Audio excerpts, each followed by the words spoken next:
Welcome back to Tiny Grimes Games, and I'm here with another Star Wars Destiny video.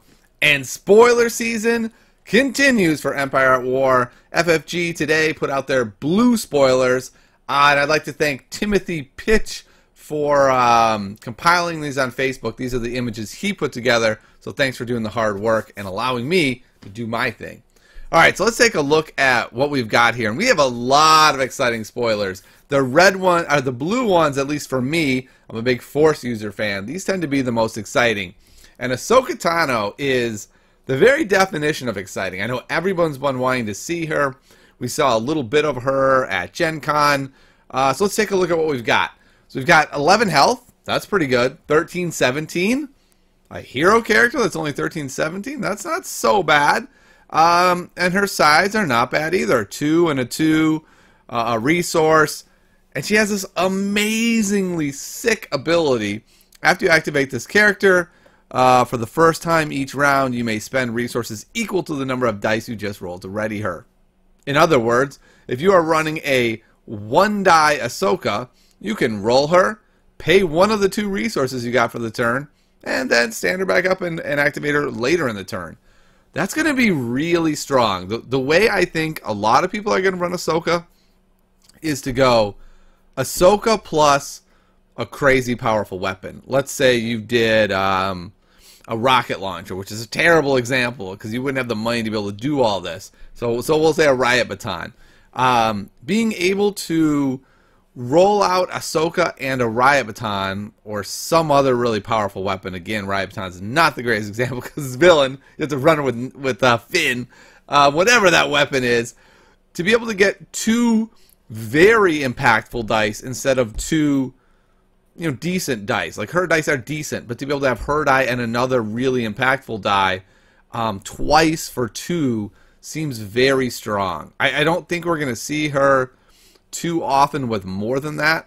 I think what this does is puts a lot of pressure on your opponent. I don't think you want to go up against a late game Ahsoka that just gets to keep doing exhausting and then standing back up for the $2 it gets every turn. I think that's a rough road to go down. So what this will probably do is make this 1-die Ahsoka be a target. And when you can have your 1-die character be a really big target, it allows you to do some really cool things. So you can pair her with someone who costs 17 and have that person who normally might be the primary target not be the primary target. So that could be exciting. Also at only 13, you can pair her with, say, a 7-cost guy and then a 10-cost guy. And be able to maybe put a redeploy weapon on Ahsoka so that when they kill her, that moves over. It feels like there's quite a few options for Ahsoka. At 13-17, I don't know. We're going to have to see what all the other character combos look like. But that ability is really cool and really strong and really exciting. And I'm looking forward to seeing her in action to see if we can maybe make something work. Like, for example, what if we had Ahsoka and 2 Padawans? Padawans I don't like because they're only 7 health. But the fact that the Padawans probably won't be the target is really insane. So you can go like, turn 1, weapon on a Padawan. Maybe you can entice them over there. Or maybe just put it right on Ahsoka. And then 1 reduced on a Padawan and 1 reduced on another Padawan.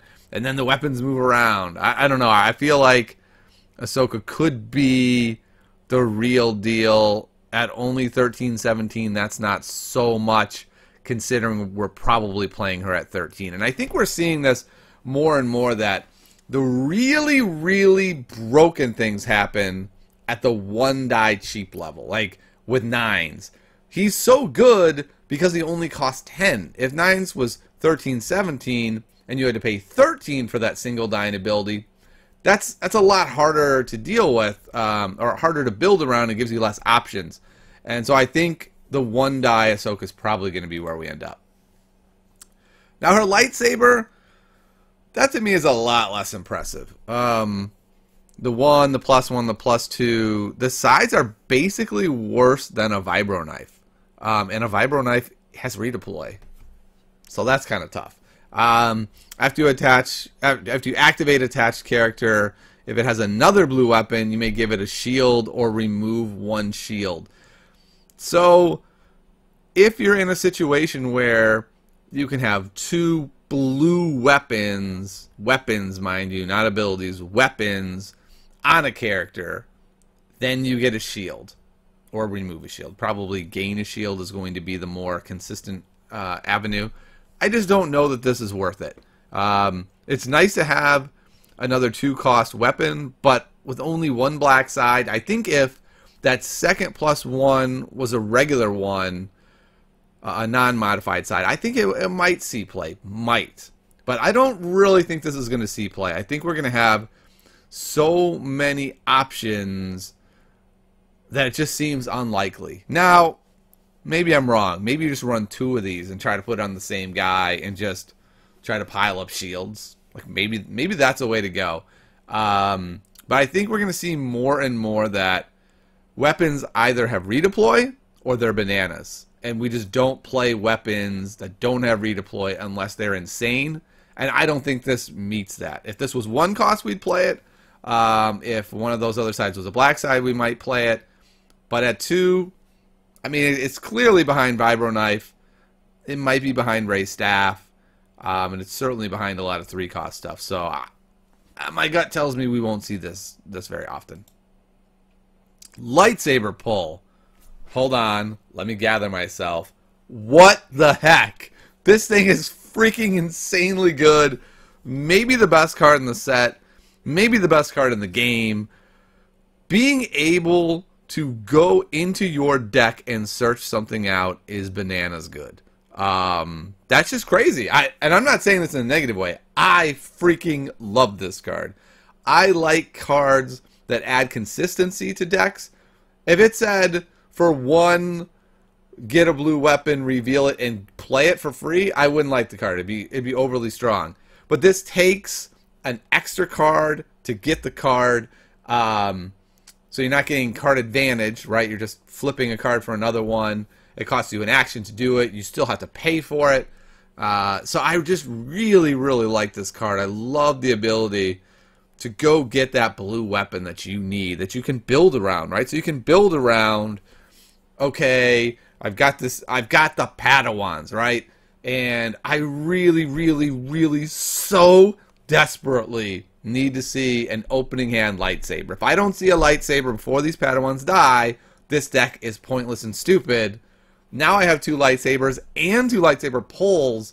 The chances to mulligan that become much, much higher. You can do cool stuff like Return of the Jedi, right? To be able to loop this and get all your lightsabers out of your deck. Love this card. This card will see tremendous amounts of play. We may get to a point where we think it's too good. I love the fact that it's neutral. For these cards that are well over the power curve, like Sith Holocron is a good example, I like them to be neutral. That way one side doesn't get a huge advantage over the other one. So Lightsaber Pull is going to be fantastic. It's amazing. I can't wait to see all the decks that use it. Kanan Jarrus.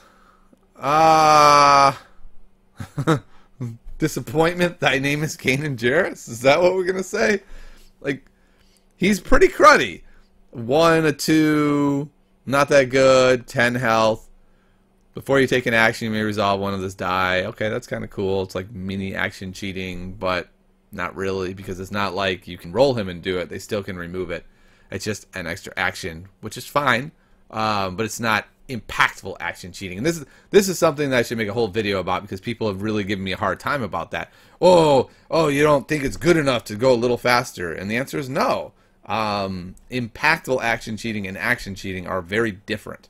It's helpful, but it's not incredibly impactful. So his dice are not impactful either. Now, he is only 1013, and if we didn't have Rey, who is kind of broken at 912, and Maz, who at 811 is also kind of broken, Kanan Jarrus might look better. We have Nines, who's the exact same as him and 1,000 times better. I don't know. I mean, we might see him in a mono Jedi deck. Like, you could see Elite him, Elite Ahsoka, They have to kill Ahsoka first. The stuff goes over to Kanan. I just don't think we're going to see much Kanan. It's a little disappointing to me. I like him a lot from the show Rebels, but he's not that good. I have a hard time seeing that deck where I say, no. I want Kanan over Rey. I've specifically chosen not to play Rey so I can play Kanan. I just don't see that. And maybe that'll change. Maybe this is like a future card, right? Like Rey will get rotated out before Kanan because she has several sets behind him, and that's kind of where that difference comes in. But I just don't see a lot of people playing him. At peace, yes. This is a really weird card. It's incredibly expensive for a removal. We've talked about this a lot in the past, that 2-cost removal generally doesn't get played because it's your whole turn. Like, it's tough to do it, and especially a turn effect for 2. That becomes even tougher, right? It's not a permanent removal. You go, yes, I'm going to spend all my Reese's for the turn. I'm going to turn all your stuff to blanks, and my own, by the way. Take that! And they go, I will discard this card. Remember how this game works? And then re-roll them all. But not yours. Yours will remain blanks. So, I don't know. At Peace seems, on the surface, pretty freaking bad. Like, Mind Trick seems 1,000 times better than this card. I'm sure there's scenarios where this card would be amazing, and there's a card that we're going to get to that combos with it that maybe makes it pretty good. But in a vacuum on its own, it's really bad. Like, compared to other removal, it's just really, really bad removal. I think. I mean, having said that, if your opponent has 8 dice and they get the nut roll and you have to turn them all to blanks, I mean, if they have 8 dice, they're probably going to get some damage next time. I don't know. Alright, here we go. No surrender. Reroll one of your blue character dice, resolving a blank. Then you may resolve it. Cost 0. And it's neutral, which is really weird to have this baddest bad dude Inquisitor guy as the neutral, but that's alright. Maybe they're like, we don't have any art for this dude. Put him on here. This actually goes pretty well with Peace, right? What is it called? At Peace. Yes, At Peace. So you turn all the dice on the board to a blank, and it's a combo. They have to take their turn to re-roll their dice. You play this, you re-roll one of your dice that was showing a blank, and then boop, it turns into a 3, and you crush somebody before they can remove it, because they're not going to remove the blank. They're all blanks. So that's kind of a neat little combo, especially if you were to have 2 in your hand. I kind of like this card. In Awakenings, I'd have played this for sure. It's really powerful to be able to say, oh, I got the worst roll I could have had, and now I get to action cheat that into something potentially 3 damages, say I'm Luke, or Vader, or one of these dudes with giant sides. I don't know.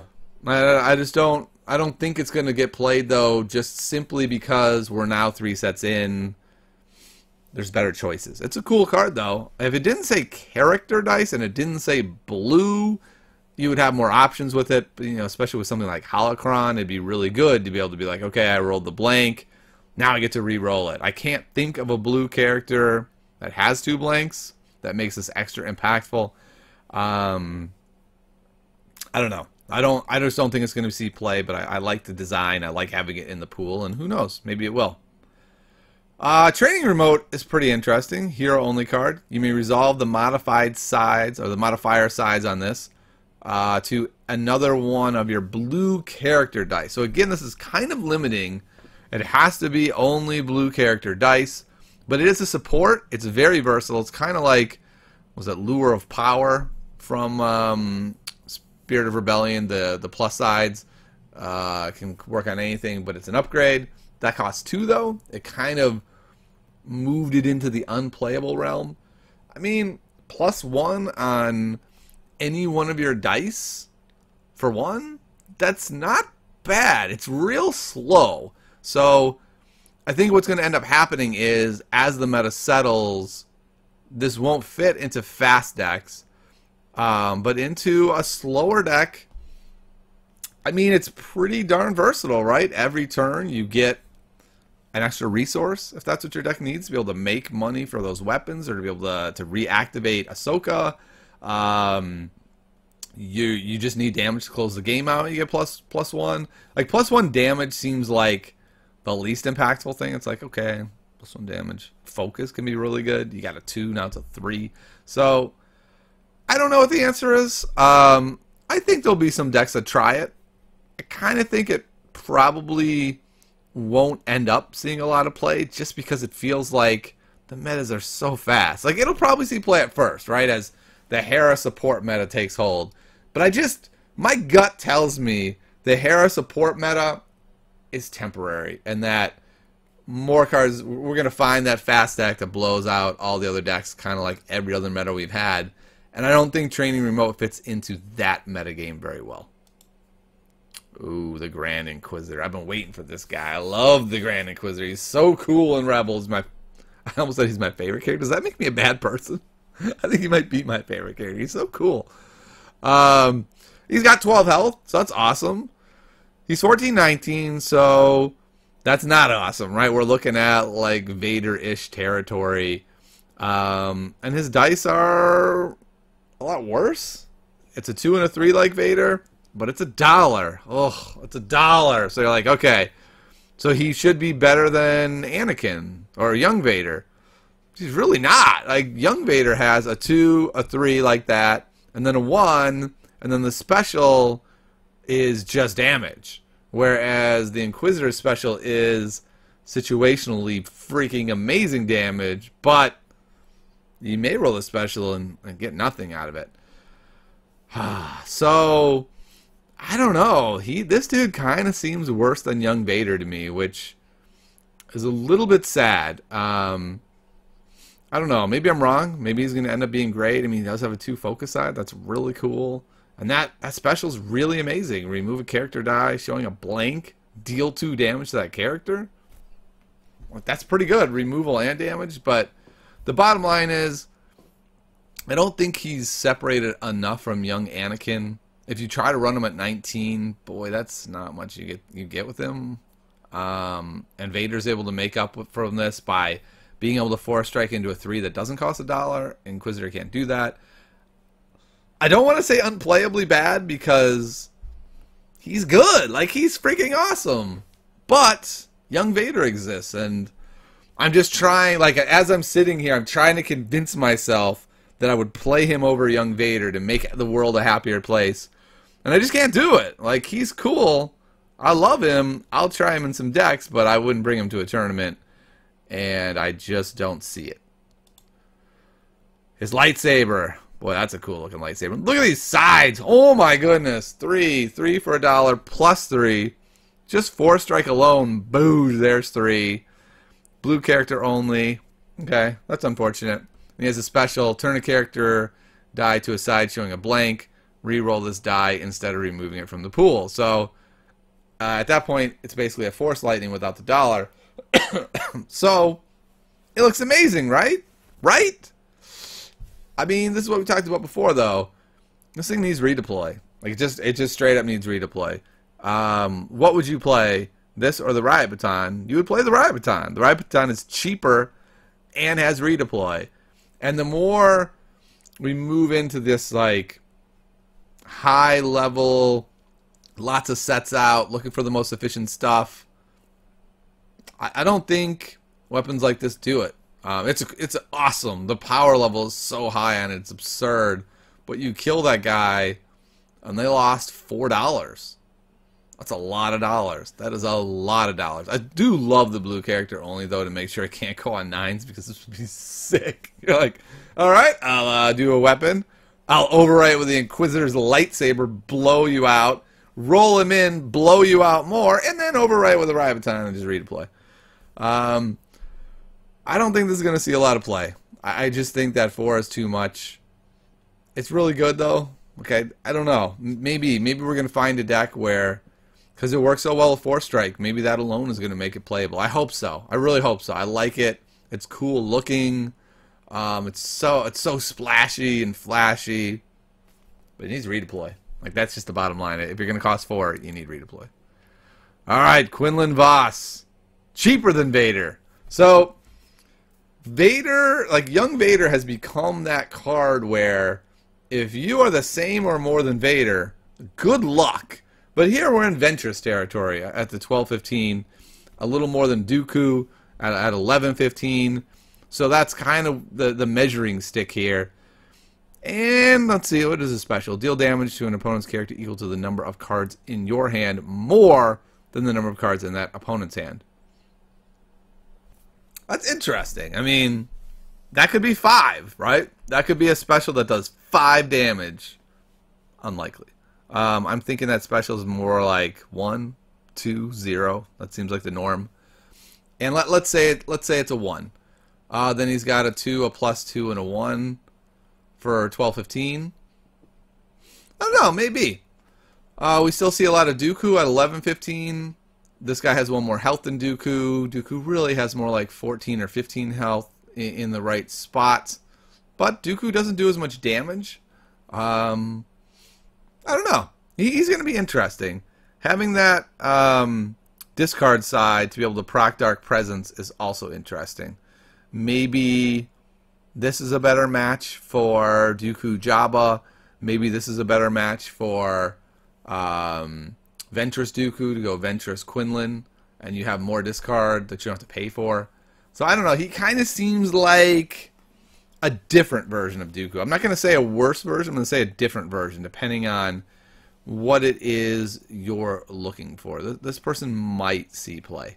Minimally, though. It's just, it's tough, right? Vader's not that much more. So, I don't know. It will all be mine. This card is freaking cool.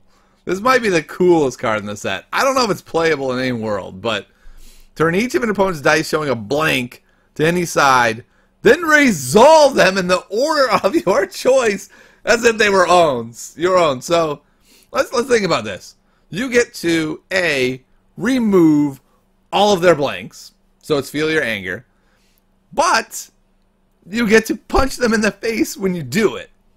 That's kind of bonkers. Like, you think of the upsides of this as like, they roll out their Luke, it's double blanks. And they're like, oh my god, I rolled double blanks. It's fine, I guess. I'll just re-roll. And you're like, boom! I will remove your 2 dice and do 6 to your face. I'm like, holy god, what just happened? The problem is, it costs 3. Like, that is really expensive. We already talked about that piece. That 2 is a lot. 3 is like, how the heck are you going to afford 3? So I don't think this goes in any decks as just like, hey, this might be cool. Other than fun decks, right? I mean competitive decks. But where it could go is with some sort of combo deck with Manipulate and Anger and some sort of package like that. Some sort of awesome blank package where somehow like you get them and they want to claim because you turn their stuff to blanks anyway, and then you drop this on their head and wreck them. So I think this is only going to go in a really, really, really specific deck. I don't think that deck is going to be tier 1, but maybe we can get it to tier 2. Maybe we can get it to a competitive-ish level. But I will say this. When this happens to you, oh my god, you are not going to be happy. This is going to be a bad day. And it will indeed have all been theirs. Look at that. Look at the art on this. The hate. You can really see the hate in his face. Urgh. Love this card. Oh my. I mean, I kind of hate this card because I think it's too good. But my goodness, it's good. Okay, first thing. Redeploy. Redeploy is bananas, right? Alright, so it's a villain only. Only 1 cost with redeploy. Almost no matter what this card says, it's good. Like if it says every 3rd turn get a shield. That's terrible, right? But it has redeploy, and it only costs 1. Then you can overwrite it. I don't know, but that's not what it says. After you activate attached character, you may deal it a damage to deal 1 damage to another character. What were we looking at here? Direct damage that can't be stopped just on activation. Now, I realize this can't go on Ahsoka because it's villain. But these are the kinds of things that we're going to see moving forward, where if it could, or if you could get it over with some other character, being able to just like, you know, roll out and then stand back up for one and have something like this be able to go again is pretty crazy. And it's already pretty crazy. I mean, we've got, this is like a backup muscle that has endless triggers. Now, I won't say endless because, like Lucas has said repeatedly, he only wants the game to go 4 to 5 rounds, so you can't get it with lightsaber pull because it's not a weapon. So what, you're getting 2 to 3 procs off this, so it's basically a backup muscle, and it hurts yourself. So maybe it's going to be fine. But in any, I look at this as perhaps the foundation of a new archetype in which you can just do direct damage. Like if you have this and you have backup muscle, you're already looking at a ton of damage just by blinking, basically. Like, I blinked at you, haha, take damage. For me personally, I love this. I don't have to care what the dice roll. Thank you.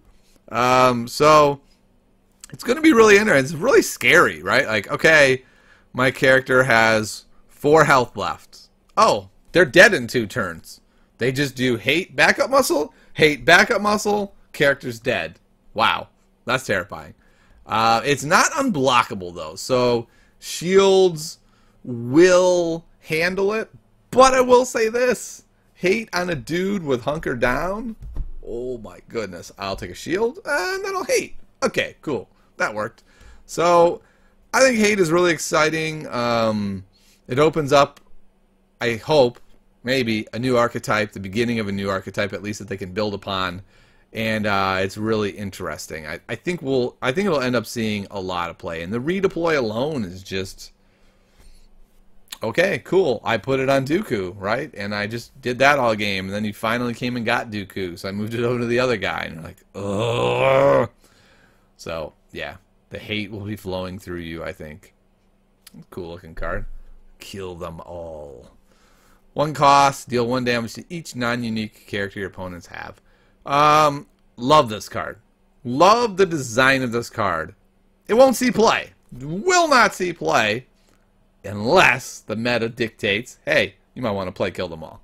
And I love cards like that, right? Like, oh no, this 4-character non-unique deck is just wrecking face. And you're like, oh really? Really it is? Okay. I'm going to put 2 Kill Them Alls in my deck and just blomp, blomp. There's 8 damage. That's pretty good for 2. I think, though, in just like a regular meta, I mean, that's pretty bad, right? Like, you're basically paying 1 to do a damage, which, I don't know. Like, paying 1 to do a targeted damage, maybe, but that seems pretty weak. I don't think most people are going to play this. All right. Well, that's it. That's all the spoilers for today. Whew. I'm going to try to go back later in the week and get the ones from Gen Con that I missed while I was gone. I don't even remember what it was. I was so overwhelmed with Gen Con. It was like Chopper, and I think part of Ahsoka was spoiled. But hopefully you found this enlightening. Some really interesting cards in here. Some really good cards in here. Some really splashy cards in here. Some disappointing cards in here, but all in all, got some cool stuff to look forward to. I can't wait for Empire at War, and I'm sure you feel the same. See you next time on Tiny Grams Games.